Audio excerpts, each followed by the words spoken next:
வணக்கம். அதிர்ஷ்டம் தரும் யோகம் அன்பர்களுக்கு மகிழ்ச்சியான செய்திங்க. நம்ம இந்த தொகுப்பில் மாத பலனில் பார்த்து கொண்டு வருகின்றோம். ஒவ்வொரு மாதம் ஒரு ராசிக்காரனுக்கு எப்படி இருக்கிறத கொஞ்சம் பொதுவாக பார்த்துட்டு வரோம். அப்படி பார்க்கும்போது இன்றைக்கி உங்கள் ராசி கும்பராசி நேயர்களுக்கு புரட்டாசி மாதம் எப்படி உங்கள் ஆசைகள் நிறைவேறப் போகுதா இல்லை நிராசையாக போகுதாங்கிறத பார்ப்போம். பொதுவாகவே காலதேவன் வீட்டில் இந்த வீடு ஒரு 11 இடம்ங்க. 11வது இடத்தை குறிக்கும். மேசந்து பார்த்தீங்கன்னா 11ங்கிறது லாபஸ்தானம். இந்த லாபஸ்தானம் யாருக்கு லாபம் தான் முதல்ல பார்க்கணும். நம்ம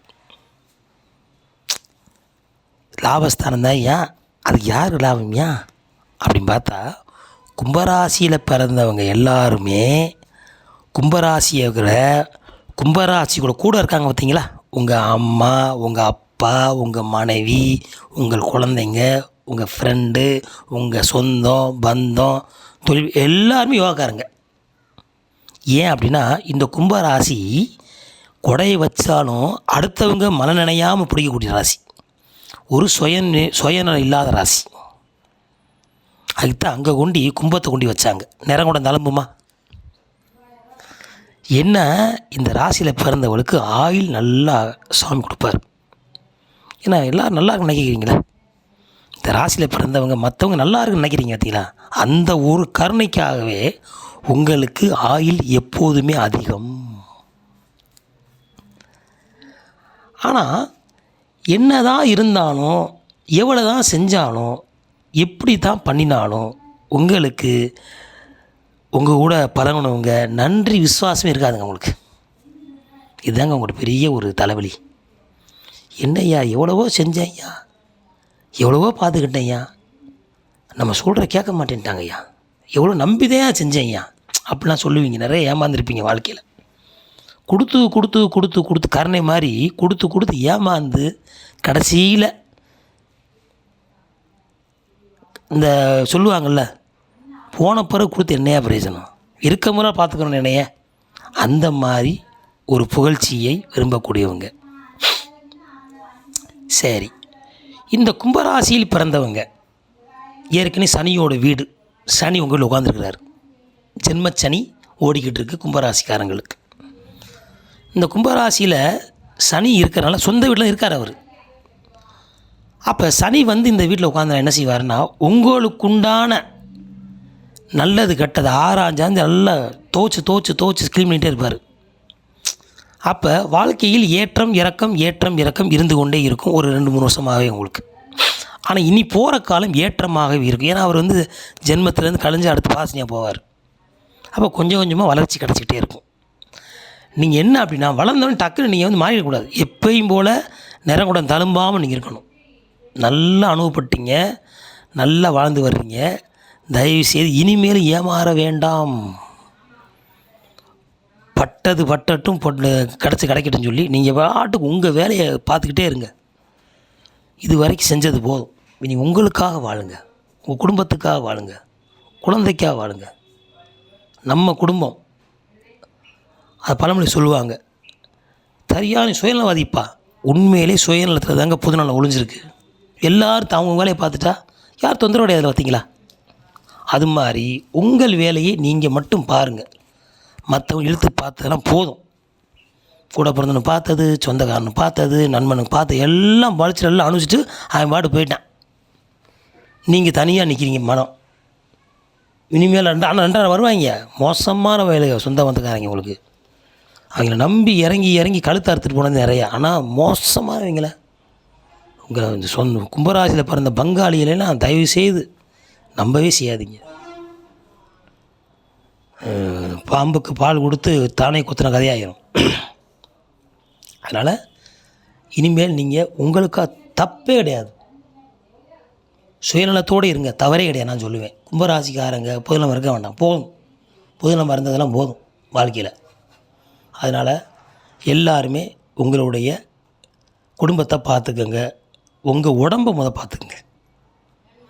நீங்கள் நல்லா இருந்தால் உங்கள் குடும்பம் நல்லாயிருக்கும். குடும்பம் இல்லாத எல்லாமே சிறப்பாக இருப்பாங்க. ஆயுள்காரகன் சரி, உங்கள் இடத்து 2ஆம் இடத்துல ராகு, தனம், வாக்கு, குடும்பம். அப்போ ராகு வந்து உங்களுக்கு நல்ல பண வசதி எப்படியோ கொடுத்துருவாருங்க. என்ன, வாக்கில் மட்டும் கொஞ்சம் நீங்கள் நிதானமான போக்கை கடைப்பிடிக்கணும். யார்கிட்டையும் வாக்கு கொடுத்துறது, யாருக்கும் போய் நம்ம ஜாமீன் ஏற்றுக்கிறதெல்லாம் கொஞ்சம் தவிர்த்து விடுவது இந்த 7.5 சனியில், ஜென்மச்சனி ரொம்ப ரொம்ப முக்கியம். முடிஞ்ச அளவுக்கு நீங்கள் திருநள்ளாறு ஒரு முறை போய் வாருங்க, உங்கள் நல்ல பலன் கிடைக்கும். முடிஞ்சால் இந்த புரட்டாசி மாதம் முடி எடுக்கிறது ரொம்ப சிறப்பு. சனிக்கிழமையோ இல்லை புதன்கிழமையோ உங்களுக்கு நாளில் திருப்பதி போகலாம், இல்லைன்னா திருநள்ளாறு போகலாம், இல்லை குலதெய்வம் போகலாம். எங்கேயாவது ஒரு கோயிலில் போய் ஸ்தலங்களுக்கு போய் முடி காணிக்க எடுக்கிறது ஒரு நல்ல ஒரு அற்புதம் பலன் கிடைக்கும். இந்த ஜென்மச்சனியில் முடிவு எடுக்கிறது ரொம்ப சிறப்பு. அடுத்து 3 சுத்த 4ஆம் இடத்துல குரு பகவான் உட்காந்துருக்கிறார். அப்போ தாய் வழிகளில் சுப விரயமோ இல்லை ஆஸ்பத்திரி சம்மந்தப்பட்ட செலவுகளோ உங்களுடைய தசாபுத்தி தகுந்த மாதிரி அது மாறலாம். சொல்லுவாங்க, ஒன்று சுப செலவு வரணும், இல்லை அசுப செலவு வரணும். அந்த மாதிரி உங்களுக்கு தாய் வழிகளில் உடல் சம்மந்தப்பட்ட பிரச்சனைகள், இல்லை தந்தை வழி ஆஸ்பத்திரி செலவுகள், இல்லை குழந்தை வழிகளில் கல்வி கட்டணம், இல்லை மருத்துவ செலவுகள் ஏதாவது வந்து போய்கிட்டே இருக்கும். அதே போல் இந்த ராசியில் 5ஆம் செவ்வாய் எப்படி உங்களுக்கு இந்த இடத்துல இடம் வாங்கி போடுறது, இடங்கள் மாறுறது, பதவி கொஞ்சம், அதாவது நல்லா வேலை பார்ப்பீங்க, அதனால் பதவி கிடைக்கும். அந்த பதவியிலையும் கொஞ்சம் அதிகமான ஹெவி ஒர்க் பண்ண வேண்டிய காலமாகவும் இருக்கும். அதனால் அதிக சம்பாத்தியம் கிடைக்கும். ஹெவியாக வேலை பார்த்து ஹெவியாக சம்பாத்தியம் பண்ணுற மாதிரி பக்குவத்தை இந்த சனி பகவான் உங்களுக்கு கொடுப்பாரு. புரட்டாசி மாதம் அப்படி தான் இருக்குது கிரகங்கள் அமைப்பில். அப்புறம் 7ஆம் இடத்துல புதன், மனைவி வழிகளில் நல்ல செய்திகள், அது மூலியமாக ஒரு நல்ல லாபமான வரவு சம்மந்தப்பட்டதெல்லாம் உங்களுக்கு வரும். மனைவி மூலியமாக உங்களுக்கு நல்ல ஒரு மாற்றங்களும் ஏற்றமும் கிடைக்கும். கும்பராசியை பொறுத்த வரைக்கும் கணவனாலையும் மனைவினாலும் எப்போயுமே யோகம் உள்ளவங்க தான். கணவன் மனைவி அந்நியமாக இருங்க, அதனால் உங்களுக்கு நல்ல பலன் கிடைக்கும். ஏன்னா இந்த வீடு வந்து சுக்கிரனுக்கு ரொம்ப பிடித்தமான வீடு, புதனுக்கும் நட்பான வீடு. அதனால் புதன் 7ஆம் இடத்துலேருந்து கலஸ்தரத்துலேருந்து உங்களுடைய மனைவி, உங்களுடைய நண்பர்கள், கூட்டாளிகள், அதாவது கூட்டாளின்னா அடுத்த இனத்துக்காரங்க, சொந்தக்காரங்க கிடையாது, மாமன் வழி இல்லைன்னா அடுத்த இனத்துக்காரங்கனால நல்ல நன்மையும், அதனால் உங்களுக்கு ஒரு ஏற்றமும் உண்டு. அதுக்கப்புறம் உங்கள் ராசியில் 8ஆம் இடத்துல போய் சூரியன், சுக்கிரன், கேது மறைஞ்சிட்டாங்க. இந்த ராசியை பொறுத்த வரைக்கும் சூரியன் மறையலாம், கேது கூட மறைஞ்சினா தப்பு இல்லை. ஆனால் சுக்கிரன் மறையக்கூடாது. உங்களுக்கு யோகாதிபதி சுக்கிரன் மறைஞ்சிட்டார், அவர் நீச்சப்பட்ட ராஜயோகம். அப்போ மனைவி வீட்டை வாக்குவாதம் பண்ணுறது, மனைவி வீட்டால் வாக்குவாதம் பண்ணுறது குறைச்சிக்கங்க. ஏதாவது தப்பு பண்ணுவாங்க, நீங்கள் வாட தேவையெல்லாம் சண்டை போடாதீங்க. ஏன்னா அவங்க தான் லாபஸ்தானவங்க தான். சொல்லுவாங்கள்ல, யோகத்தை கொடுக்க வேண்டியவனே ஒன்று உங்களுக்கு கண்டிப்பாங்க. நீங்கள் அமைதியாக போயிட்டீங்கன்னா அது உங்களுக்கு பழுதில்லாமல் கிடச்சிரும். அதை நீங்கள் பக்குவமாக பார்த்துக்குங்க. மற்றபடி இந்த மாதத்தில் உங்களுக்கு எந்த வித பிரச்சனையும் கிடையாது. உங்கள் வேலையை நீங்கள் பாருங்கள். அதேமாதிரி கணவன் மனைவி 2 பேருக்குள்ள அந்யோன்யமாக இருங்க. குழந்தைகள் இருந்து நல்லா கவனமாக படிக்கணும். ஏன்னா அந்த 7.5 சனி ஓடிக்கிறதுனால ரொம்ப அசால்ட்டாக இருந்துடக்கூடாது. குழந்தைகள்லாம் நல்ல படிப்பை நல்லா படிச்சுக்கோங்க. படிப்பு தான் மிகப்பெரிய சொத்து உங்களுக்கு. மாணவர்களுக்கு கண்டிப்பாக கவனமாக படிங்க. வெளியூர் பயணங்களை தவிர்த்து விடுங்கள். முடிஞ்ச அளவுக்கு வீட்டில் உட்காந்து நல்லா மொட்டை மாலைங்கிட்ட நல்லா சேர்ந்து நீங்கள் படித்து போட்டு படிங்க. அது மிகப்பெரிய செல்வம். ஏன்னா கல்வி செல்வம் வந்து அந்தந்த வயசு கிடைக்கும், விலை கொடுத்து வாங்க முடியாது. எதனால் விலை கொடுத்து வாங்கிடலாம். அன்பையும் கல்வியையும் அறிவையும் விலை கொடுத்து வாங்க முடியாது. அப்படிப்பட்ட கல்வியை அந்தந்த காலத்தில் காலத்தை பயிர் செய் சொல்கிறாங்க. பருவத்தை பயிர் செய் அப்படினால காலத்தை பயிர் செய். அந்தந்த காலங்களில் அந்த கல்வியை கற்றுக்கிட்டிங்கன்னா அது உங்களுக்கு உணவாகவும் உயிராகவும் உடலாகவும் இருக்கும். அவ்வளோ ஒரு விஷயம். கல்வினால் எவ்வளோ சம்பாத்தியம் பண்ணுறாங்க பார்க்கிங்கல்ல. அப்போ கல்வி வச்சு தானே திறமை வேணும்ல. அப்போ கல்வி வந்து உங்களுக்கு மிகப்பெரிய சொத்தாக இந்த கும்பராசிக்காரனுக்கு அமையும். கல்விங்கிறதுங்க படித்தா மட்டும் கல்வி கிடையாது. பிடிச்ச வேலையை பார்த்தால் அது கல்வி தான். தொழில் கல்வி பண்ணலாம், பார்க்கலாம். வேலை பார்க்குற படித்து அதனால் ஒரு பட்டம் பெற்று அதில் மூலியமாக கல்வி பார்க்கலாம். இரும்பு சம்மந்தப்பட்ட தொழில்கள் பார்க்கலாம். கம்ப்யூட்டர் சம்மந்தப்பட்டது நல்ல ஏகப்பட்ட தொழில் இருக்குது. எல்லா வகையிலும் பெரிய ஒரு ஆளாக ஆகலாம். அதில் எந்த மாற்று கருத்து கிடையாது.